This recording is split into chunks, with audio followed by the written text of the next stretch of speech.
College football playoff, the Cotton Bowl, Notre Dame versus Clemson, 4 p.m. today. How excited are you? I cannot wait to make this preview and prediction video. No point, man. Clemson got caught cheating. Half their team suspended now. Damn it.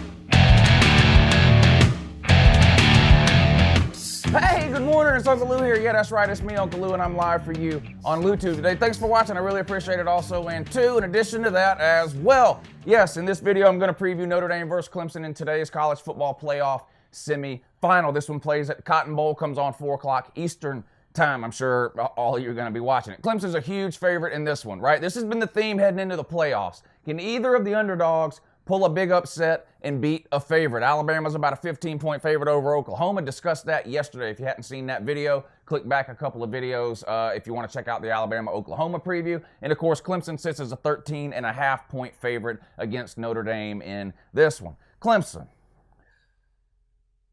why you cheated?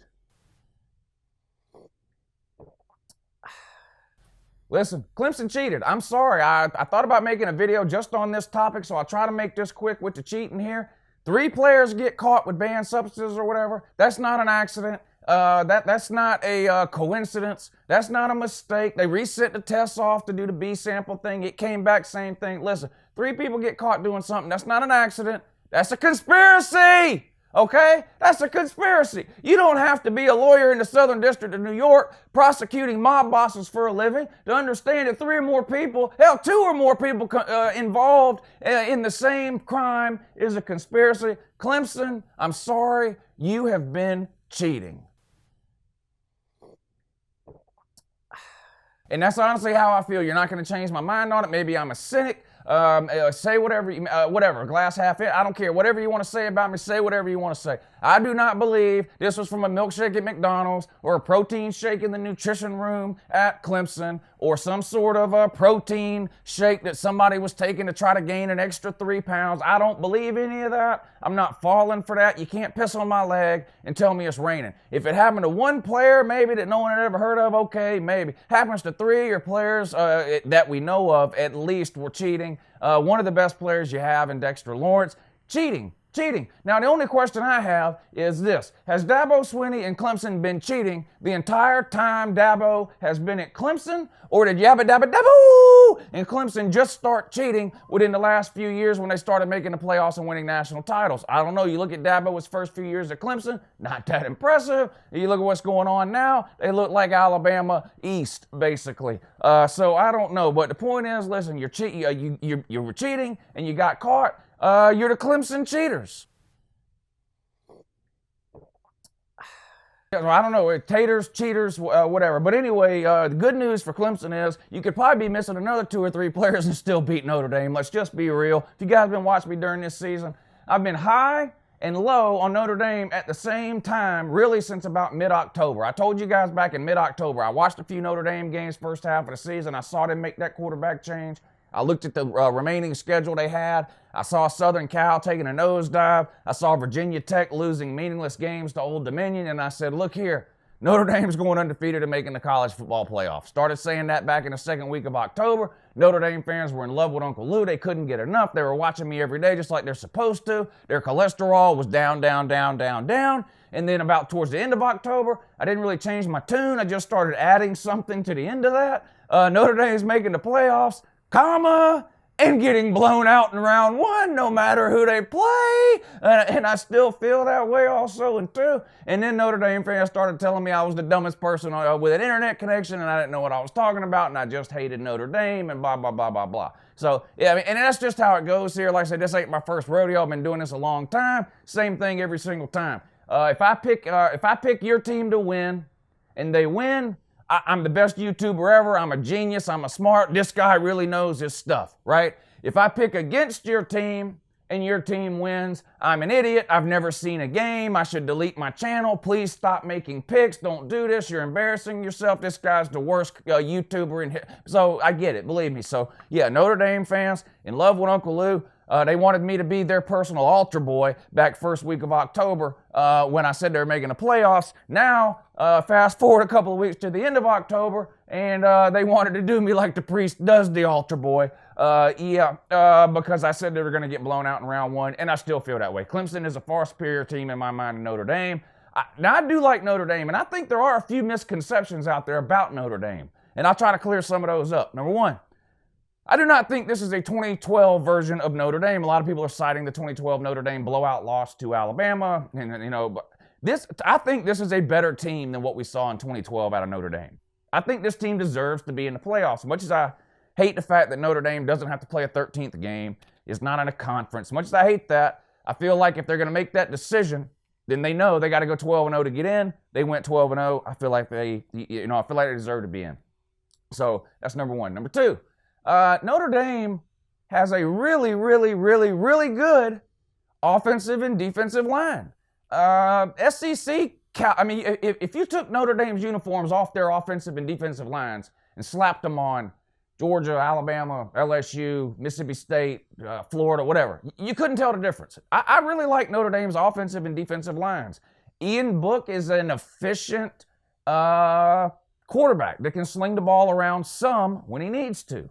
He's no Trevor Lawrence. I don't know that Ian Book is going to win games for Notre Dame, but I'm pretty sure he's not going to lose them. And he's a big improvement over Wimbush or whoever the heck it was they had before him. So there are some things I like about Notre Dame. What I don't like about Notre Dame is the matchup of Notre Dame versus any of the potential playoff teams going all the way back to October. I didn't like the matchup. I don't think Notre Dame can keep up with Clemson, Oklahoma, Alabama, or Georgia offensively. And those have been the five potential playoff teams. If you say what you want about any other team, those have been the five potential playoff teams for about the second half of the season, okay? And I just don't like Notre Dame's matchup against any of those teams. And that's why I spent so much time saying Notre Dame's going to lose round one no matter who they play. I still feel that way. Will it be 13.5? I don't know. If I'm a Clemson fan, outside of them getting caught cheating, my concern, or only concern, well, two concerns, I guess. Number one, my concern would be Trevor Lawrence. And what do I mean by that? Well, first of all, I think Trevor Lawrence is already one of the best five quarterbacks in college football. I think he'll win a Heisman at some point. Won't surprise me if he wins a national title at some point, although it won't be this year. Sorry, Tigers. Anyway, I digress and regress. About half the teams in the NFL would take Trevor Lawrence right now. He's that good. So my only concern about Trevor Lawrence is this is really the only big game he's started and played in my mind.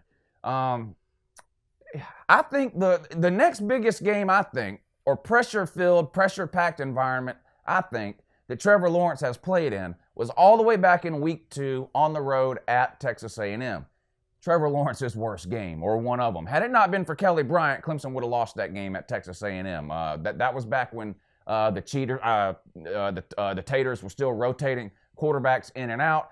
Lawrence was shaky. Bryant came in the fourth quarter of that game and sort of steadied the ship and guided Clemson to the win there. Now, obviously, Trevor Lawrence not the same quarterback today he was in week 2. He's a lot better. He was he's still a freshman, but no experience back then in week 2. Whole season's worth of experience now. Been starting since week 5. We all know that story. But he looked shaky. Will that happen here? I don't know. And if you're going to mention the ACC title game being a big game, technically, yes, the ACC title game is a big game. You played like a 9-loss Pitt team or whatever. I mean, the ACC title game was a joke. Let's just be real. That was like maybe the 5th or 6th toughest game Clemson played all year. Let's just be honest about it, okay?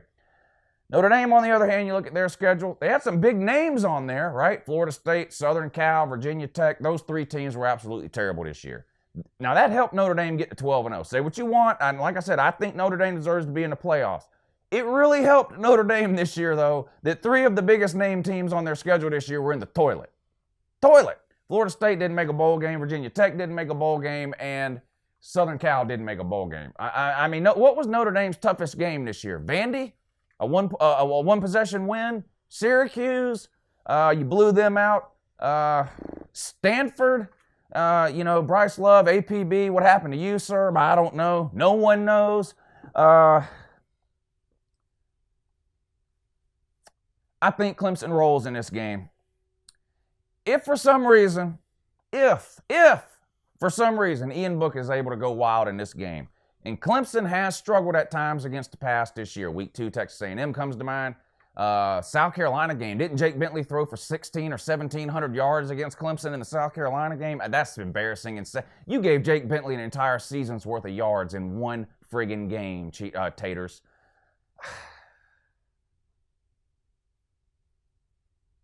How's the cheating scandal going to affect Clemson?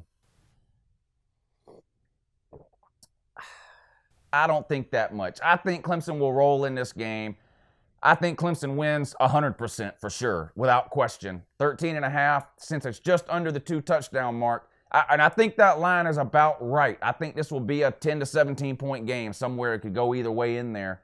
Since 13.5 is just under 2 touchdowns, give me Clemson. Maybe they find a way to win by 2 scores as opposed to 10 or 13 or something like that. I'm going to roll with the cheaters and lay to 13.5.